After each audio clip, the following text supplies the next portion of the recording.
दरम्यान नागपूरच्या कालच्या हिंसेत काल 3 पोलीस उपायुक्त जखमी झाले। त्यांच्यावर सध्या उपचार सुरू आहेत। त्यांच्याशी रुग्णालयात संवाद साधलाय प्रतिनिधी रजत वशिष्ठ यांनी। नागपुरातील काही भागांमध्ये काल प्रचंड हिंसाचार झाला, दगडफेक झाली, जाळपोळही झाली आणि पोलिसांनी शर्थीचे प्रयत्न करून अवघ्या काही तासांमध्ये परिस्थिती नियंत्रणात आणली।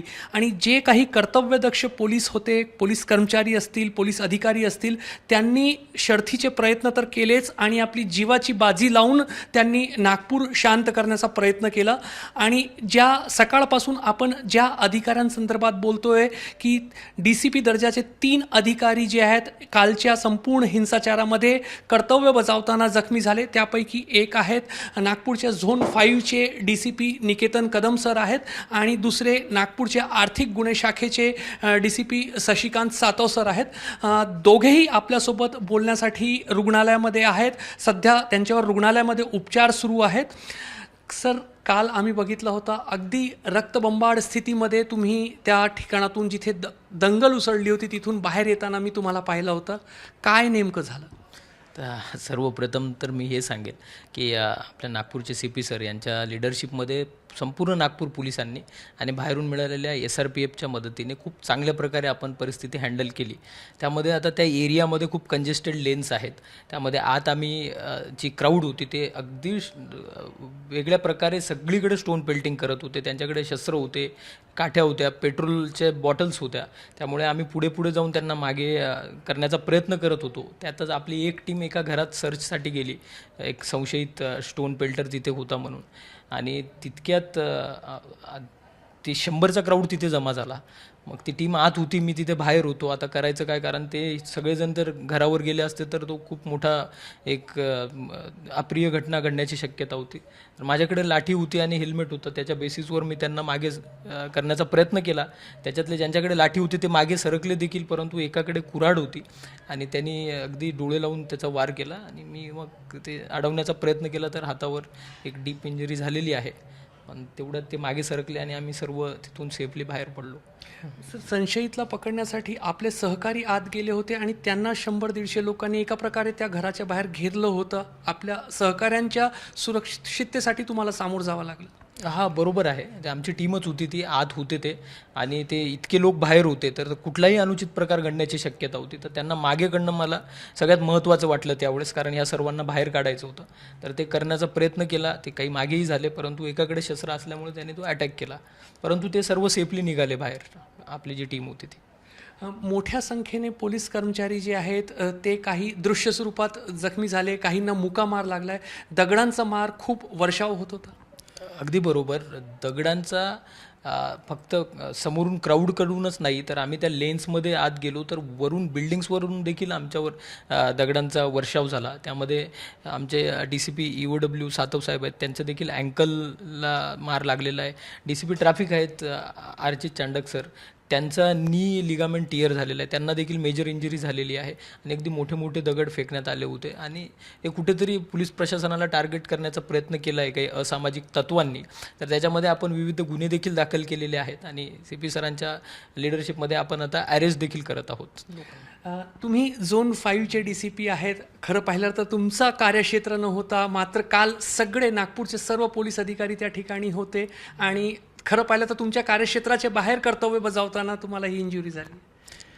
हो, बरोबर। हे सर्व झोन 3 मध्ये झालेलं आहे, परंतु नागपूर पोलीस टीम, आम्ही एक टीम आहोत आणि ते कुठेही काही कायदा सुव्यवस्थेचा प्रश्न निर्माण झाला तर सर्व DCP, पूर्ण नागपूर कमिशनरेट तिथे तात्काळ धावून येतात आणि ती कायदा आणि सुव्यवस्था राखण्यासाठी सर्वांचीच मदत होत असते।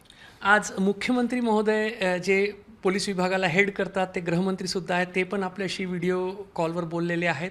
काय शाबासकीची एक पाठीवर थाप दिली आहे नागपूर पोलिसांसाठी मुख्यमंत्र्यांनी? हो, अगदी एक चांगलं मोटिवेशनल वर्ड्स होते सरांचे, प्रेरणा देणारे। आणि सरांनी नागपूर पोलिसांचं एक कौतुक केलं की CP सरांच्या मार्गदर्शनात आणि स्वतः सर तिथे हजर होते। आपण एक चांगल्या प्रकारे ही स्थिती त्याच्यावर नियंत्रण मिळवलेलं आहे आणि सरांचे जे मोटिवेशनल शब्द आहेत, प्रेरणादायी शब्द आहेत, ते नक्कीच आमचा इथून पुढे देखील कॉन्फिडन्स वाढवतील। आपल्यासोबत शशिकांत सरही आहेत। सर, तुम्ही आर्थिक गुन्हे शाखेचे DCP, मात्र काल मैदानावर उतरावं लागला एक टीम म्हणून नागपूर पोलीस सगळ्या परिस्थितीला सामोरं जात असताना तुम्हाला इंजुरी झाली, काय झालं नेमकं? बरोबर आहे. काल जेव्हा आम्हाला वायरलेसवरती कॉल ऐकू आलेत की अशा अशा ठिकाणी असं दोन जमाव एकत्र जमलेले आहेत आणि अप्रिय घटना घडण्याची शक्यता नाकारता येत नाही. तात्काळ आम्ही युनिफॉर्म करून रवाना झालो. परंतु जे असामाजिक तत्व होते त्यांनी मोठ्या प्रमाणामध्ये दगडफेक सुरू केलेली होती आणि जे आपले शासकीय वाहनं आहेत, जे आपले त्या रोडवरती काम करणारे वाहनं होती, त्यांनासुद्धा त्यांनी आगीच्या भक्ष्यस्थानी दिलेलं होतं. अशा परिस्थितीमध्ये आम्ही सर्व आमचा जो पोलीस अधिकारी आणि कर्मचाऱ्यांचा स्टाफ आहे त्यांच्यासह आम्ही समोर गेलो. परंतु मोठ्या प्रमाणामध्ये स्टोन पेल्टिंग सुरू होती आणि आम्ही अश्रुधूर जरी सोडत असलो तरी स्टोन पेल्टिंग एवढ्या जोरात होती की आमचे अधिकारी आणि अंमलदारसुद्धा आम्ही थोडंसं 10 पावलं मागे येऊन 20 पावलं समोर जात होतो. अशातच जे काही इंजुरी व्हायच्या आहेत त्या झालेल्या आहेत. परंतु आम्हाला यामध्ये यश मिळालेलं आहे की आम्ही हा जो काही असामाजिक तत्वांचा जो काही काल त्यांनी राडा केलेला आहे, मोठ्या प्रमाणामध्ये सार्वजनिक मालमत्तेचं नुकसान केलेलं आहे, त्याला आम्ही लवकरात लवकर शांत करण्याचा प्रयत्न केलेला आहे.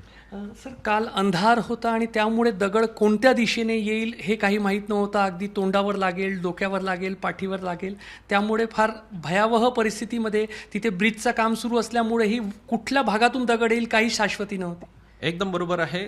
तो जो पोर्शन होता त्या ठिकाणी नवीन ब्रिजचं काम पण सुरू आहे आणि ज्या गल्ल्या आहेत त्या अरुंद गल्ल्या आहेत आणि फार नागमोडी आकाराचे गल्ले आहेत. जुनं शहर आहे महाल हे, त्यामुळे त्या ठिकाणी कोणत्या भागातून दगडांचा वर्षाव येत होता हे कळत नव्हतं. त्या ठिकाणी मिश्र वस्ती आहे, म्हणजे हिंदूंची घरं आणि मुस्लिमांची सुद्धा घरं आहेत, त्यामुळे कोणत्या घरावरून दगड येतो हे सुद्धा कळत नव्हतं. तरीही अशा परिस्थितीमध्ये आमचे सर्व अधिकारी आणि अंमलदारांनी अतिशय संयम ठेवून आम्ही समोर गेलो आणि ती परिस्थिती अतिशय चांगल्या पद्धतीने हाताळलेली आहे. मोठ्या संख्येने पोलीस कर्मचारी सुद्धा जखमी झाले. नागपूर पोलीस आणि गृह विभागाकडून सर्वांना एक चांगला उपचार दिला जात आहे. कर्मचाऱ्यांसाठीही काही दोन शब्द म्हणाल, कारण फार सगळ्यांनी कर्मचाऱ्यांनी पण कर्तव्य जो आहे तो जोरात बजावलेला आहे. अतिशय योग्य बोललात आपण. पोलीस अधिकारी आमचे CP सरांसहित सर्वजण रस्त्यावर तर होतोच आम्ही, आणि ही बाब जेव्हा आम्ही वरिष्ठ अधिकारी म्हणून आम्ही रस्त्यावर होतो, आमच्यासोबतचे सर्व स्टाफ जो आहे, RCP असेल, SRPF असेल, आमचं हेडक्वार्टरचा स्टाफ आहे, पोलीस स्टेशनचा स्टाफ आहे, अतिशय हिमतीने त्यांनी याला प्रतिसाद दिलेला आहे. आमच्या समोर सुद्धा आमचे स्टाफ धावून जायचे आणि त्या गोष्टीला प्रतिकार करण्याचा प्रयत्न त्यांनी केलेला आहे. याच्यामध्ये मोठ्या प्रमाणामध्ये आमचे अंमलदारसुद्धा जखमी झालेले आहेत. ते सुद्धा चांगली वैद्यकीय सेवा या ठिकाणी घेत आहेत. सकाळीच ज्या पद्धतीने माननीय CM सरांनी आणि माननीय महसूल मंत्री यांनी आम्हाला शाबासकीची थाप दिलेली आहे आणि योग्य तो आणि सर्वात चांगला उपचार देण्यासंदर्भात त्यांनी सुद्धा प्रशासनाला सूचित केलेलं आहे. तर आपण पाहू शकता की कशा पद्धतीने नागपूरच्या पोलीस अधिकाऱ्यांनी आपलं कर्तव्य बजावलेलं आहे. या ठिकाणी निकेतन कदम सरांचे कुटुंबीयसुद्धा आहेत. खरं पाहिलं तर ते बोलायला इच्छुक नाही, मात्र मी फक्त ही दृश्य यामुळे दाखवतोय की जेव्हा पोलीस अधिकारी रस्त्यावर उतरून कायदा सुव्यवस्था सांभाळत असतात तेव्हा त्यांच्या कुटुंबियांवर काय एक त्यांच्या मनातली काय भावना असते हे पण आपण समजून घेण्याची आवश्यकता आहे. आपल्या कुटुंबातला एखादा व्यक्ती जर अडचणीत सापडतो तर आपण काळजी करतो, मात्र समाजासाठी हे पोलीस अधिकारी आपल्या जीवाची बाजी लावत असतात आणि त्यांचे कुटुंबीय जे आहेत त्यासाठी त्यांना अनुमती देतात. त्यामुळे त्यांचाही कुठंतरी एक सामाजिक ऋण आपल्यावरती राहतो की पोलीस आणि पोलिसांचे कुटुंबीय जे आहेत ते संपूर्ण परिस्थिती सांभाळण्यासाठी एक मोलाची भूमिका बजावत असतात. आणि निकेतन कदम सर असतील किंवा शशिकांत सातव सर असतील, आपण आज पाहिलेलं आहे की कशा पद्धतीने नागपूर शांत होण्यामध्ये या पोलीस अधिकाऱ्यांची, यांच्या टीमची आणि सर्व पोलीस कर्मचाऱ्यांची एक महत्त्वाची भूमिका आहे. कॅमेरामॅन अतुल हिरडेसह रजत वसिष्ठ, ABP माझा, नागपूर. ABP माझा, उघडा डोळे बघा नीट.